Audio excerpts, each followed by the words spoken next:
ഈ സമീപകാലത്ത് കേരളത്തിൽ വലിയ വിവാദമായ ചില സംഭവങ്ങളുണ്ട്. പ്രത്യേകിച്ച് ഈ ന്യൂ ജനറേഷൻ സഭകളുമായും അതിൻ്റെ ലീഡേഴ്സ് അല്ലെങ്കിൽ പാസ്റ്റേഴ്സും ഒക്കെ ആയിട്ട് വലിയ വിവാദങ്ങളുണ്ടായി. സോഷ്യൽ മീഡിയയിലൊക്കെ വളരെ വ്യാപകമായി പ്രചരിപ്പിക്കപ്പെട്ട ചില വീഡിയോ ക്ലിപ്പുകളൊക്കെ ഉണ്ട്. ആ കൂട്ടത്തിൽ PG വർഗീസിൻ്റെ ഒരു വീഡിയോ ക്ലിപ്പും കണ്ടു. എനിക്ക് അവിടെ പോക്കറ്റുണ്ട്, ഇവിടെ പോക്കറ്റുണ്ട്. എത്ര എത്ര പോക്കറ്റ്? 8 പോക്കറ്റ്. ഇപ്പം എത്ര പോക്കറ്റുണ്ട്? 2, 4, 5. 5 കുറച്ചു. അല്ല, ജുബ്ബ ഇടുമ്പോഴാണ് 8 ആവുന്നത്. ഓ, ജുബ്ബ ഇടുമ്പോൾ 8 ആവും. സത്യത്തിൽ അത് എന്താ സംഭവിച്ചത്? എൻ്റെ ഒരു പ്രസംഗത്തിൻ്റെ ബ്രദറിനറിയാം, ബ്രദർ മീഡിയക്കാരനായോണ്ടറിയാം. നമ്മൾ പറയുന്നതിനകത്ത് ഒരു ഭാഗം മാത്രം ആർത്തിയെടുത്ത് അവതരിപ്പിക്കുന്നതാണ്. ഞാൻ പറഞ്ഞതാണ്, നിങ്ങൾക്ക് ആർക്കെങ്കിലും രൂപ തരണമെങ്കിൽ തരാം, എൻ്റെ കൈ തരണമെന്നില്ല, പോക്കറ്റ് ഇടാം. ഇവിടെ പോക്കറ്റുണ്ട്, ഇവിടെ പോക്കറ്റുണ്ട്, ഇവിടെ പോക്കറ്റുണ്ട്, ഇവിടെ പോക്കറ്റ്, ഇവിടെ 2 പോക്കറ്റുണ്ട്. ഒരു പോക്കറ്റിനകത്ത് വേറൊരു പോക്കറ്റുണ്ട് കണ്ണാടി വെക്കാനായിട്ട്. നിങ്ങൾക്ക് ഇഷ്ടമുള്ളതിടാം. ഞാനിത് വടക്കേന്ത്യയിൽ കൊണ്ടുപോയി വാരി വിതറും. എൻ്റെ യൂസേജാണ്, വാരി വിതറും. അതവരെടുത്തിട്ടില്ല. ഞാൻ ഇവിടുന്ന് കൊണ്ട് എൻ്റെ അമേരിക്കയാണിത്. ഇവിടെയുള്ള പാസ്റ്റർമാരൊക്കെ അമേരിക്കയിലോ ദുബായിലോ പോയി രൂപ ഉണ്ടാക്കുന്നത് പോലെ ഞാൻ കഴിഞ്ഞു. ഫോണിൽ പോയിട്ട് വർഷങ്ങളായി. ഫോണിൽ പോകത്തില്ലെന്ന് ഇത് കാണിച്ചിരിക്കുക. ഇന്ത്യയിലെ ഗ്രാമങ്ങളിൽ പോയി വേല ചെയ്യും. അവിടുന്ന് രൂപ വരുന്ന കേരളത്തിൽ നിന്ന് രൂപ തന്നാട്ടെ. വേണമെങ്കിൽ ഞാനൊരു ബാഗ് കൂടെ കൊണ്ടുവരാം, തന്നാട്ടെ. എനിക്ക് ധൈര്യത്തോടെ പറയാനൊക്കും, എൻ്റെ മക്കളുടെ ചോരയിൽ ഒരു തുള്ളി ചോര പോലും നിങ്ങൾ സുശേഷ വിലയ്ക്ക് വന്ന രൂപ പോയിട്ടില്ല. അറിയാതെ പോയിട്ടുണ്ടെങ്കിലും ദൈവം എന്നോട് ക്ഷമിക്കട്ടെ. അറിഞ്ഞുകൊണ്ട് ഞാൻ ചിലവാക്കിയിട്ടില്ല. അരി വാങ്ങിച്ചിട്ടില്ല. ഞാൻ ചായ കുടിച്ചാൽ പോലും എൻ്റെ പണമാണ് എടുക്കുന്നത്. എൻ്റെ കയ്യിൽ ഇല്ലാതെ വന്നെങ്കിൽ മാത്രം എനിക്കെടുക്കാം. നമ്മൾ സുശേഷ വിലയ്ക്ക് പോകുമ്പോൾ അവിടെ നിന്ന് എടുക്കാം. ഗവൺമെൻറ് നിയമമുണ്ട്, എന്നാലും ഞാൻ എടുത്തിട്ടില്ല. അപ്പോൾ എൻ്റെ ഈ തരുന്ന രൂപ മുഴുവൻ എനിക്ക് വേണം. രൂപ വേണം. രൂപ ഇല്ലാതെ എങ്ങനെ ഇത്രയും സൂക്ഷിച്ച ഒന്ന് ആലോചിച്ച് നോക്കേണ്ട പോലെ 3700 ഫാമിലി എന്ന് പറഞ്ഞാൽ 1800-ലധികം ഫാമിലിയുണ്ട്. ഏകദേശം 2000 ഫാമിലി. അവർക്ക് ചെലവിന് കൊടുക്കണമെങ്കിൽ എത്ര രൂപ വേണം? എല്ലാവർക്കും കൊടുക്കേണ്ട, എങ്കിലും 3/4 ആളുകൾ കൊടുക്കണം. സൈക്കിൾ വാങ്ങിച്ചു കൊടുക്കണമെങ്കിൽ, മോട്ടോർ സൈക്കിൾ വാങ്ങിച്ചു കൊടുക്കണമെങ്കിൽ, ചർച്ച ഓടിക്കണമെങ്കിൽ, അല്ലേ, തണുപ്പ് വരുന്ന പറഞ്ഞാൽ കമ്പിളി വാങ്ങിച്ചു കൊടുക്കണമെങ്കിൽ എത്ര രൂപ വേണം? അപ്പോൾ അതിന് ഞാൻ പറയും, നിങ്ങൾ തന്നാട്ടെ, എനിക്ക് പോക്കറ്റുണ്ട്, അവിടെ ഉണ്ട്, വീട്ടുണ്ട്. അവർ പറഞ്ഞ ഒരെണ്ണം വിട്ടുപോയിരുന്നു. എൻ്റെ കൂടാതെ ബാഗ് വിരിപ്പുണ്ട്. ഈ ശക്തനായ ഒരു വിശ്വാസത്തിൻ്റെ പ്രചാരകനാണ്. വിശ്വാസത്തിൻ്റെ അത്ഭുതരേഖയൊക്കെ പബ്ലിഷ് ചെയ്തിട്ടുള്ള ആളാണ്.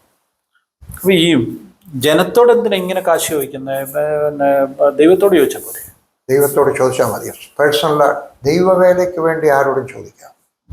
ദൈവവേലയ്ക്ക് വേണ്ടി മോശ ചോദിച്ചു, ദാവീദ് ചോദിച്ചു. പുതിയ നിയമത്തിനകത്ത് വാസ്തവത്തിൽ നമുക്ക് അതിനുള്ള ടീച്ചിങ് കിട്ടാനുള്ള പുസ്തകങ്ങളില്ലാതെ പോയി. ഇത് ഒരു ബ്രദറിന് അറിയാവുന്നൊരു കാര്യമാണ്. പഴയ നിയമത്തിനകത്ത് 1 രാജാക്കന്മാരുണ്ട്, 2 രാജാക്കന്മാരുണ്ട്, 1 കൊടുത്താന്നുണ്ട്, 1 ശമൂലുണ്ട്, 2 ശമൂലുണ്ട്. പുതിയ നിയമത്തിനകത്ത് വന്നില്ല. അപ്പോസ്തല പ്രവൃത്തി വന്നു. മോശയുടെ 5 പുസ്തകം കഴിഞ്ഞപ്പോൾ തീർന്നെന്ന് പറഞ്ഞതുപോലെ തന്നെ അപ്പോസ്തല പ്രവൃത്തി കഴിഞ്ഞപ്പോഴും തീർന്നു പോയി. അതൊന്നും നമുക്കില്ല. പക്ഷെ പഴയ നിയമത്തിനകത്ത് നോക്കുമ്പോൾ ദൈവവേലയ്ക്ക് വേണ്ടി രൂപമായിട്ടുണ്ട്. എൻ്റെ ഇന്ന് വരെ ആവശ്യം ആരോട് പറഞ്ഞിട്ടില്ല. സാഹിബിനോട് പറഞ്ഞിട്ടില്ല, ജോണോസിനോട് പറഞ്ഞിട്ടില്ല, വേറെ ആരോട് പറഞ്ഞിട്ടില്ല. എൻ്റെ മക്കളുടെ കല്യാണത്തിന് പോലും ഞാൻ ഇൻവിറ്റേഷൻ അയക്കുന്ന എൻ്റെ അടിയിൽ എഴുതും, പ്രാർത്ഥനയല്ലാതെ വേറെ യാതൊരു സംഭാവനയും വാങ്ങിച്ചിട്ടില്ല. എല്ലാം വിശ്വാസത്തിലാണ് ചോദിക്കുന്നത്. ഒറ്റ രൂപ പോലും ആരോടും ചോദിച്ചില്ല. എൻ്റെ വീട്ടുകാരുടെയൊക്കെ ചോദിച്ചിട്ടില്ല, പക്ഷെ വേറാരോടും ചോദിച്ചിട്ടില്ല. പക്ഷെ ദൈവവേലയ്ക്ക് വേണ്ടി ചോദിക്കാൻ എനിക്ക് ലജ്ജയില്ല. അതെൻ്റെ സഹോദരന്മാർക്ക് വേണ്ടിയാണ് ചോദിക്കുന്നത്. എൻ്റെ സഹോദരന്മാർക്ക് അവർക്ക് സൈക്കിൾ വേണം, അവർക്ക് പെട്രോമാക്സ് വേണം. എല്ലാ മിഷൻ ലീഡേഴ്സും പൈസ ചോദിച്ചിട്ടുണ്ട്. ബില്ലിഗ്രാം ചോദിച്ചിട്ടുണ്ട്. എല്ലാ സഭകളിലും ചോദിക്കുന്നില്ലയോ? ഞങ്ങളുടെ കൺവെൻഷൻ വരുവാണ്, എല്ലാവരും കാര്യമായിട്ട് സഹായിക്കണം. നമ്മളിവിടെ ഒരാളിനെ നമുക്ക് ആശുപത്രിയിലായിപ്പോൾ നമ്മൾ സഹായിക്കണം. അത് തന്നെ ഞാൻ ചെയ്യുന്നത്. എൻ്റെ സഹോദരന്മാർക്ക് വേണ്ടി എനിക്ക് വേണ്ടി ചോദിച്ചില്ല. എൻ്റെ മക്കളുടെ കല്യാണത്തിന് വേണ്ടി ഞാൻ ചോദിച്ചിട്ടില്ല, പഠിപ്പിക്കുന്നതിന് ചോദിച്ചിട്ടില്ല, ജോണസിൻ്റെയൊക്കെ ചോദിച്ചിട്ടില്ല. ഓക്കെ, ഈ ന്യൂ ജനറേഷൻ സഭകളുമായി, കേരളത്തിലെ ന്യൂ ജനറേഷൻ സഭകൾ അതിൻ്റെ ലീഡേഴ്സുമായി ബ്രദർ PG വർഗീസിന് മറ്റു പലരേക്കാൾ വളരെ അടുത്ത സൗഹൃദമുണ്ട്. അവരിൽ പലരും PG വർഗീസിനെ അവരുടെ മെൻറ്ററായിട്ട് കണക്കാക്കുന്നതായിട്ട് എനിക്കറിയാം. എങ്ങനെയാണ് ഇവരുമായിട്ടൊരു ബന്ധമുണ്ടായത്? മുമ്പേ ചോദിച്ച ചോദ്യത്തിൻ്റെ മറുപടി തന്നെ എനിക്ക് പറയാനുള്ളത്. എന്തുകൊണ്ട് എപ്പിസ്കോപ്പൽ സഭകളും പെന്തിക്കോസ് സഭകളുമായിട്ട് ബ്രദറിന് ലിങ്ക് ഉണ്ടായിരിക്കുന്നു എന്ന് പറഞ്ഞതുപോലെ പെന്തിക്കോസ് സഭകളും ന്യൂ ജനറേഷൻ സഭകളുമായിട്ട് ലിങ്ക് ഉണ്ടായി. ഞാൻ എല്ലാവരുടെ ഒരു വെൽവിഷറാണ്. ആരെങ്കിലും എൻ്റെ ഉപദേശം ചോദിച്ചു കഴിഞ്ഞാൽ, അത് കത്തോലിക്കലെ അച്ഛനായാലും, അച്ഛന്മാർ ചോദിക്കാറുണ്ട്, വേറെ സഭയിലെ ബിഷപ്പായിരുന്നാലും ആരെങ്കിലും ചോദിച്ചു കഴിഞ്ഞാൽ ഞാൻ മറുപടി പറയാനും സഹായിക്കാനും വരണമെന്ന് പറഞ്ഞാൽ ഓടിച്ചെല്ലാനും എനിക്ക് മനസ്സുണ്ട്. സംശയം ഉണ്ടെങ്കിൽ ബ്രദർ ഒരു എനിക്കൊന്ന് ഫോൺ ചെയ്തോളാം. അങ്ങളെ എനിക്ക് അത്യാവശ്യമായിട്ട് നിങ്ങളെ കാണണം, വേറെ ഒരു പ്രോഗ്രാമില്ലെങ്കിൽ ഞാൻ ഓടി വരും. എനിക്ക് വല്ല ആവശ്യമുണ്ട് ഇല്ല. ദൈവം എന്നെ അങ്ങനെ ആക്കിയിരിക്കുന്നു. ഒരു യേശുവിൻ്റെ ഒരു സ്ഥാനാപതിയാക്കിയിട്ട് അംബാസഡറാക്കി വെച്ചിരിക്കുകയാണ്. ഞാൻ ആ സ്ഥാനപ്പേരൊന്നും ആഗ്രഹിക്കുകയല്ല പറയാം. അപ്പോൾ അതുകൊണ്ട് അവരെന്നെ വയ്ക്കും. മെൻറ്റർ എന്ന് പറയാനൊക്കെ എന്ന് എനിക്ക് അറിഞ്ഞുകൂടെ. എൻ്റെ ഒരു പുസ്തകമുണ്ട്, മെൻറ്റർ എന്ന് പറഞ്ഞുകൊണ്ട്, വായിക്കേണ്ട പുസ്തകമാണ്. ദൈവദാസന്മാരെല്ലാവരും വായിക്കണം, വിശ്വാസികളും വായിക്കണം. മെൻറ്റർ. പക്ഷെ അവർക്കൊരു സഹായം ആവശ്യം വരുമ്പോൾ, അങ്കളെ ഇതുപോലൊരു പ്രശ്നമുണ്ട്, എൻ്റെ സഭയിൽ വരണം, ഞാൻ ചെല്ലും. എനിക്ക് ഒരു ഉപദേശം വേണം, ഞാൻ അവരെ കാണും, അവർക്ക് വേണ്ടി ഫോണിൽ കാണും, സംസാരിക്കും, പ്രാർത്ഥിക്കും. അപ്പോൾ അവരുമായിട്ടും, കാരണം അവർക്ക് ആരുമില്ല. അപ്പോൾ അവരൊക്കെ ഞാനൊരു അഭിമാനം കൊള്ളുകയാണ്. എനിക്ക് അവരെ സഹായിക്കാൻ കഴിയുന്നല്ലോ, ഉപദേശിക്കാൻ കഴിയുന്നല്ലോ, അവരെ ആശ്വസിപ്പിക്കാൻ കഴിയുന്നല്ലോ. ദുഃഖിതരെ ആശ്വാസിപ്പിക്കുകയാണ് എൻ്റെ ജോലി. ഈ ന്യൂ ജനറേഷൻ സഭകളുമായിട്ട് അല്ലെങ്കിൽ ശുശ്രൂഷന്മാരുമായിട്ടൊക്കെ അങ്ങനെ ഒരു നല്ല ബന്ധമുണ്ട്. ഇവർക്ക് പറ്റുന്ന ചില പാളിച്ചകൾ, ഇവർക്ക് സംഭവിക്കുന്ന ചില ഡീവിയേഷൻസ് ചില മേഖലകളിലൊക്കെ വരുന്നുണ്ട്.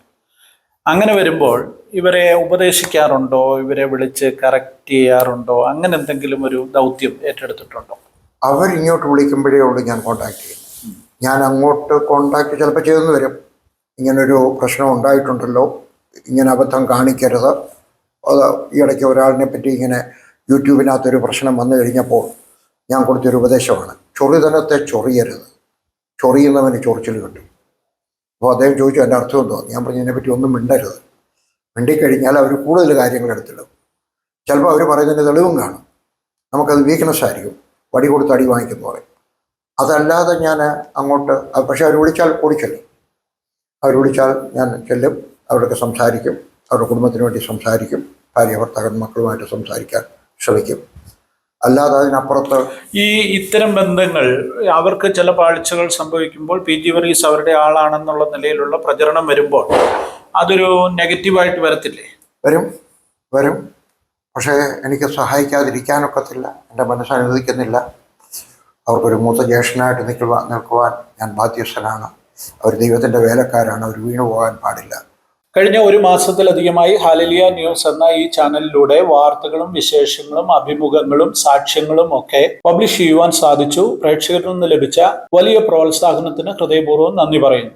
ഒപ്പം ഒരു കാര്യം കൂടെ ഓർപ്പിക്കട്ടെ, അഭിമുഖങ്ങളും സാക്ഷ്യങ്ങളും പ്രസിദ്ധീകരിക്കുന്നതിന് വേണ്ടി മറ്റൊരു ചാനൽ ഞങ്ങൾ ആരംഭിക്കുന്നു. അതിന്റെ പേര് ഹാലലിയ NIT എന്നാണ്. അതായത് ഹാലലിയ ന്യൂസ് ഇന്റർവ്യൂസ് ആൻഡ് ടെസ്റ്റിമോണിയൽസ്. ആ ചാനലിലായിരിക്കും ഈ വീഡിയോയുടെ പൂർണ്ണരൂപം പ്രസിദ്ധീകരിച്ചിരിക്കുന്നത്. ഇതോടൊപ്പം നൽകിയിരിക്കുന്ന ലിങ്കിലൂടെ നിങ്ങൾക്ക് ആ ചാനലിലേക്ക് എത്തുവാൻ സാധിക്കും. മാത്രവുമല്ല, ആ ചാനലിൽ തുടർമാനമായി അഭിമുഖങ്ങളും സാക്ഷ്യങ്ങളും പ്രസിദ്ധീകരിക്കുന്നതായിരിക്കും. എല്ലാവരും ആ ചാനൽ സബ്സ്ക്രൈബ് ചെയ്യുക. നിങ്ങൾക്ക് ഏറ്റവും നല്ല കണ്ടന്റുകൾ നൽകുവാൻ ഞങ്ങൾ താല്പര്യപ്പെടുന്നു.